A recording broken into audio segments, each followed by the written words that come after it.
wabarakatuh. Perkenalkan, saya Hikmah Putri Jariah Hasibuan dari kelas B. Di sini saya akan menjelaskan 7 bab tentang ilmu sosial budaya dasar. Bab pertama itu ialah ilmu sosial dan budaya dasar.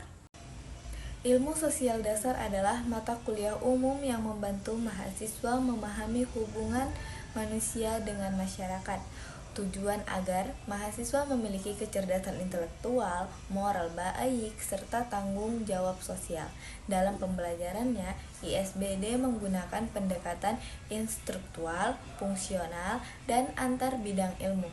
Berbagai moral seperti pemecahan masalah, inquiry, akses sosial, dan portofolio digunakan untuk melatih mahasiswa agar aktif, kreatif, dan mampu berperan positif dalam kehidupan bermasyarakat.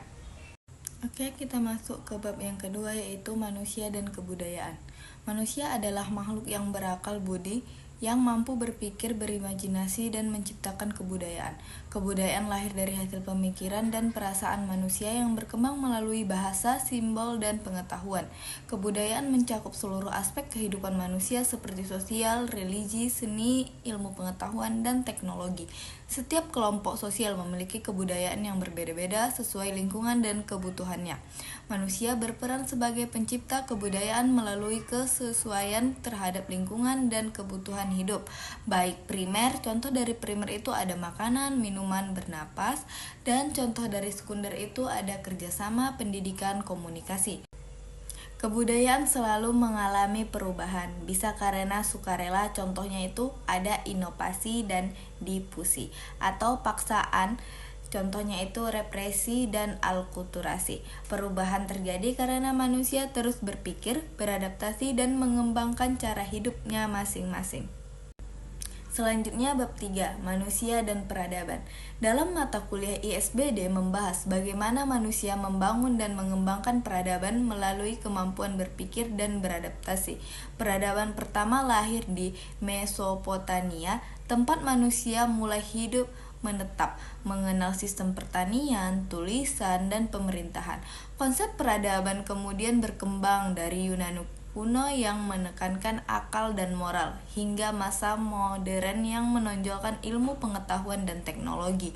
Energi menjadi kunci penting dalam kemajuan peradaban, mulai dari tenaga alam hingga energi industri dan listrik. Bab 4 yaitu manusia sebagai individu dan makhluk sosial. Kita belajar bahwa manusia tidak bisa hidup sendiri. Setiap orang adalah individu, tapi juga makhluk sosial yang butuh berinteraksi dengan orang lain untuk bertahan hidup dan berkembang. Masyarakat yaitu sekelompok orang yang hidup bersama dan saling berhubungan. Masyarakat Indonesia sangat beragam, baik dari suku, budaya, maupun cara hidupnya. Keberagaman ini sering disebut sebagai kemajemukan sosial. Dalam masyarakat juga ada perubahan yang terus terjadi, misalnya karena urbanisasi, perpindahan orang ke kota, dan interaksi sosial atau cara orang berhubungan dan bekerja sama. Selain itu, kita belajar tentang stratifikasi sosial, yaitu pembagian masyarakat ke dalam lapisan-lapisan seperti kaya dan miskin, dan mobilitas sosial, yaitu perpindahan seseorang dari satu lapisan ke lapisan yang lain, misalnya dari ekonomi rendah ke menengah. Selain itu, di zaman sekarang kita hidup di era masyarakat dunia maya. Di sini manusia membangun identitas digital, misalnya lewat media sosial. Dunia digital ini membentuk ekosistem sosial baru, tetapi juga menimbulkan tantangan seperti dilema sosial atau digital. Contohnya penyalahgunaan media sosial atau kesenjangan teknologi. Karena itu, manusia perlu belajar hidup berdampingan dengan teknologi agar bisa memanfaatkan dengan bijak tanpa kehilangan nilai-nilai kemanusiaan.